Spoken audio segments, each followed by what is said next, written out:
गुरु नानक। धन बाबा नंद सिंह जी। कीर्तन कैसा हो। जिस तरह की बाबा जी के दरबार में कीर्तन होता था, बाबा जी डीले डाले कीर्तन को पसंद नहीं करते थे।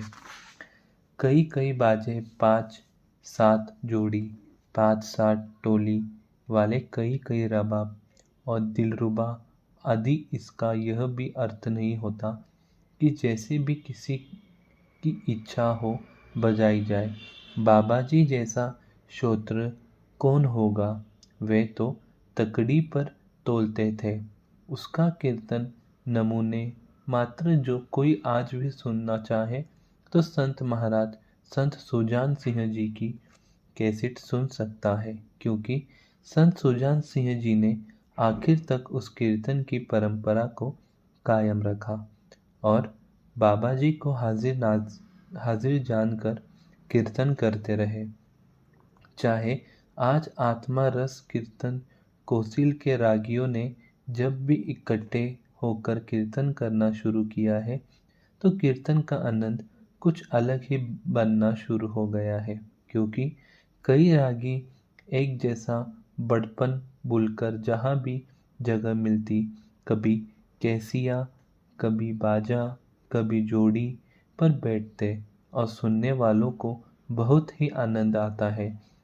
पर यह परंपरा बाबा नंद सिंह जी के दर की आज की ही नहीं, बहुत ही पुरानी चली आ रही है। उसको अपनाने से जहाँ संगतों को बहुत आनंद आने लगता है, वहाँ रागी जत्ते आप भी आनंद ले रहे हैं। बाबा नंद सिंह जी के पास यह परंपरा थी कि कई कई जत्ते बाबा जी इकट्ठे ही ला दिया करते। बाबा नंद सिंह जी के पास रागी भाई हीरा सिंह जी, भाई सुंदर सिंह जी, भाई पूर्ण सिंह जी, संत महाराज सुजान सिंह जी, इन रागियों से विशेष प्यार और सत्कार था। भाई सुंदर सिंह जी जब एक दुर्घटना के कारण चालाना कर गए, तो पता लगने पर बाबा जी ने शोक में फरमाया कि हमारी ढाई बाजू टूट गई है। भाई सुंदर सिंह जी का इतना सत्कार करते थे कि जब भाई साहब ने दर्शन के लिए आना, बाबा जी ने उनको लाने के लिए आप भी चले जाना। एक बार रास्ते में ही घर कर बैठ गए। भाई साहब के लिए चादर बिछा दी और बाजा खुला दिया। 2 घंटे वहाँ कीर्तन सुना। किसी रागी या कीर्तनियों को बाबा जी भाव डेरे की तरफ से कभी भी कोई निमंत्रण नहीं दिया जाता था, क्योंकि ज़्यादातर पेशावर रागी जत्थों की तरफ से माया की भाग होती है, तो माया को डेरे में आने की आज्ञा नहीं होती थी। उगराही करने का तो सवाल ही नहीं पैदा होता था। अगर किसी प्रसिद्ध रागी को किसी के बुलाने की इच्छा होती, तो बाबा जी पूछ लेते थे, सेवा कौन करेगा। संबंधियों महापुरुषों को बुलाओ और विचार कर लो, तो उन्होंने सेवा आपस में ही बांट लेनी। इस तरह रास्ता बता देना और कई बार प्रसन्नता प्राप्त करने के लिए उनके सेवक आप ही प्रबंध कर लेते या बाबा जी उनके मन को प्रेरित करते। एक बार सरदार सरदार खुशहाल सिंह, सरदार सुरेंद्र सिंह, भाई सुलखन सिंह, लाल धनपत राय ने आपस में विचार किया कि समय हो गया, क्यों न इस बार कुछ प्रसिद्ध रागी जत्थों को साथ ले चले, सेवा करे और कुछ दिन बाबा जी के चरणों में रहकर कीर्तन का आनंद माने। इन्होंने पूर्णमासी पर रागी जत्थों के लाने का प्रबंध किया। भाई सुंदर सिंह जी, भाई फेजा, भाई लाला, भाई शेर सिंह जी गुजरावाले, भाई साईं दीता जी और उनके पुत्र भाई देस और जोड़ीदार भाई ताबा।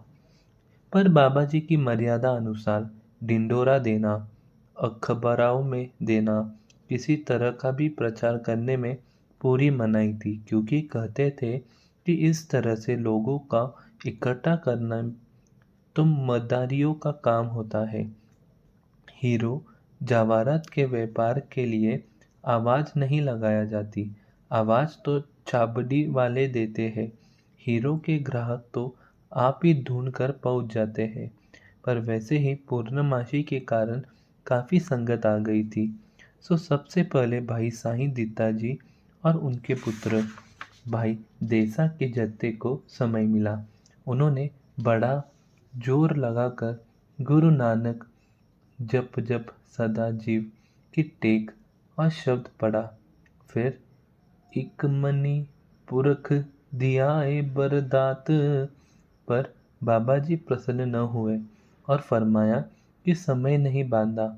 इसके बाद भाई शेर सिंह जी गुजरावाले ने बेबे नानक छंद सुनाई, जिस पर बाबा जी ने फरमाया कि भाई बानी में से सुनाओ और समय बांधो, पर विनती की कि दास के पास तो यह कुछ है।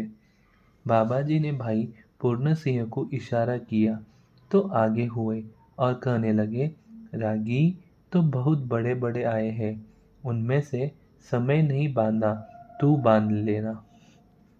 तो पूर्ण सिंह ने कहा, जी मुझे तो पता नहीं कैसे बांधा जाता है, अगर आपने बंधाना है तो बांध लोगो, दास ने तो शब्द पढ़ देना है।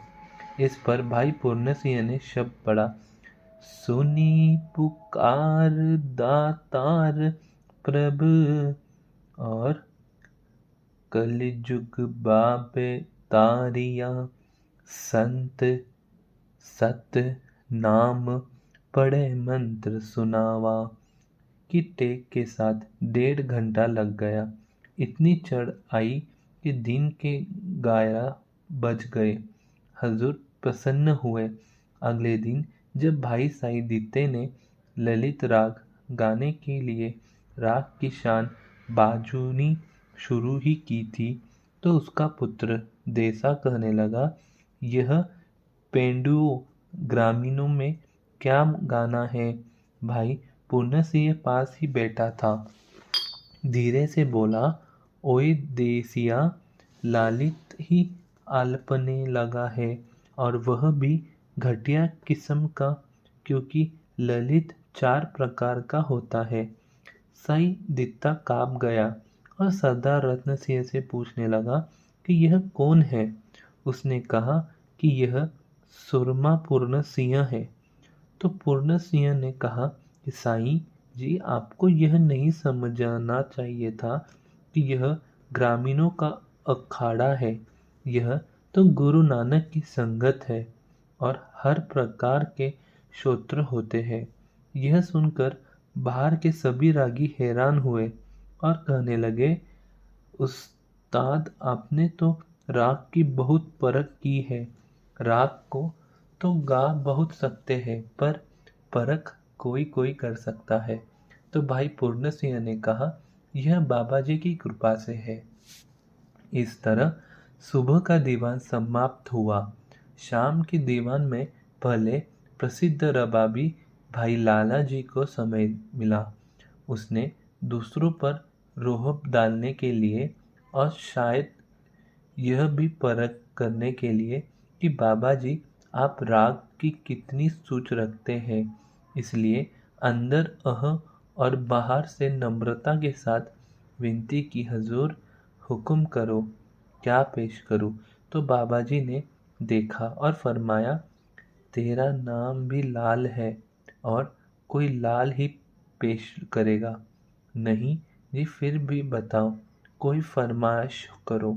उसने बड़े मान से कहा तो बाबा जी कहने लगे, फकीरों की फरियादें कौन पूरी कर सकता है, जो तुझे आता है सुना। नहीं हुजूर, उस्तादों की मार खाई हुई है, जो हुक्म करोगे वही हाजिर करूँगा। भाई लाले ने फिर कहा, यह ख्याल करते हुए कि किसी राग की ही फरमाइश करेंगे। तो बाबा जी कहा, अगर तो फरमाइश ही चाहता है तो अच्छा। फिर बाबा जी ने अपने गले का दुपट्टा उतार कर दोहर करके सामने लंबा करके बिछा दिया और फिर भाई लाला को संबोधन करके कहने लगे, लाला, यह एक बूढ़ी विधवा का एक जवान पुत्र मर पड़ा है। माई उसके सिरहाने बैठ रो रही है। माई का स्वरूप बांध कर दिया, तो साथ ही आप रो और हमें भी रुआ। यह सुनकर भाई लालो तो हैरान हो गया कि अब क्या करे। तो पीछे से किसी ने कहा कि मारू गा। मारू शुरू किया। सुरें तो लगाई पर दुखवी बानी याद नहीं थी। मिरासियों को ऐसे राग गाने का समय कहाँ मिलता था। न आप रोया, न किसी को रुला सका। आखिर चरणों में गिर पड़ा। गरीब निवाज, मैंने आज तक कभी कहीं मारे नहीं खाई, पर आज मेरी हैरत गुम है। सचमुच फकीर तो भगवान होते हैं, और भगवान की फरमाइश कौन पूरी कर सकता है। फिर फरीदा हो बलिहारी तिन पखिया, जंगली जिन वसु के श्लोक की पंक्तियाँ पढ़कर इशारा समझकर भाई लाल उठ बैठे। उपरांत भाई सुंदर सिंह जी के जत्थे ने कीर्तन किया तो बाबा जी फरमाने लगे, सुंदर सिंह स्वाद नहीं आया। तो भाई सुंदर सिंह कहने लगे, जी दास को तो बहुत स्वाद आया है। दास तो आता स्वाद लेने के लिए ही है। बाबा जी हंसकर भाई लाला को कहने लगे, यह संत सेवा है, और कीर्तन करना उसी का सफल है जो संत सेवा करे। भाई शेर सिंह वगैरह के जत्थे को समय मिला तो उन्होंने साई नाम अमोल किम न कोई जन दो, जिन भाग मथाए से नानक हर रंग मन दो। राग और फरमाया द्वारा अच्छा समय बांधा, और यह श्लोक बाबा जी के मन को भाता था, और बाबा जी ने आज व्याख्या इसी श्लोक की। फिर भाई फैज ने शब्द पढ़ा, कबीर रोड़ा हुई रहू बाट, का तजी मन का अभिमान। भाई रूड़ा और बूढ़ा दो भाई भी शामिल हुए। सुईने की सुई रूपे का धागा वाली तुक लेकर आशा बनाकर पड़ा और प्रसन्नता ली। इस तरह कीर्तन दरबार 3 दिन चलता रहा। उपरांत बाबा जी ने अच्छे मात्रा में प्रसाद और सिरोपा देकर विद्यागी की खुशियाँ दी, पर प्रेमी सरदारों सेवकों ने सभी की अपनी तरफ से सेवा करके सबको सत्कार रहित विदा किया। बाबा जी रागियों से प्यार और सत्कार बहुत करते थे। हाँ, अगर कभी चेतावनी भी देते तो उनके लिए कोई नई दिशा ही होती। जैसे कि बाबा जी के इतिहास में सबसे ज़्यादा कीर्तनिया में से प्यारे थे संत महाराज संत सुजान सिंह जी। उनकी हर कथा में से कोई ना कोई दिशा मिलती है। किसी महापुरुष के साथ साझा होनी बड़े पुण्य की निशानी है, क्योंकि कहते हैं, पहली कृपा अपनी समझी तू स्नान, दूजी निरंकार दी होवेगी फिर आना, तीजी महापुरुष दी मन मही लेहु पछाना। इस इंसान ने पहली कृपा अपने पर आप करनी है, नाम जपने की। जब इंसान नाम जपता है तो पुण्य बनते हैं। फिर निरंकार कृपा करता है, किसी नाम जपने वाले महापुरुष का मिलाप कर देता है। पर यह तो बात ही एक अनोखी हो गई कि अभी जन्म भी नहीं हुआ और महापुरुष पहले ही आ गए। धन गुरु नानक। भाई ज्ञान सिंह जी बड़े संत सेवी थे। शब्द पढ़ते थे सिर्फ शौक से। जो भी महापुरुष गाँव आता तो वह हाजिर भरते। एक बार संत भोला सिंह जी, जो कि बड़े विरक्त थे, मंडलेश महाराज के सेवक थे, गांव बागे में आए। भाई ज्ञान सिंह जी ने कीर्तन किया, समाप्ति हुई। संतों ने देखा ज्ञान सिंह की तरफ और पूछने लगे, ज्ञान सिंह तो कुछ उदास लगता है, क्या बात है?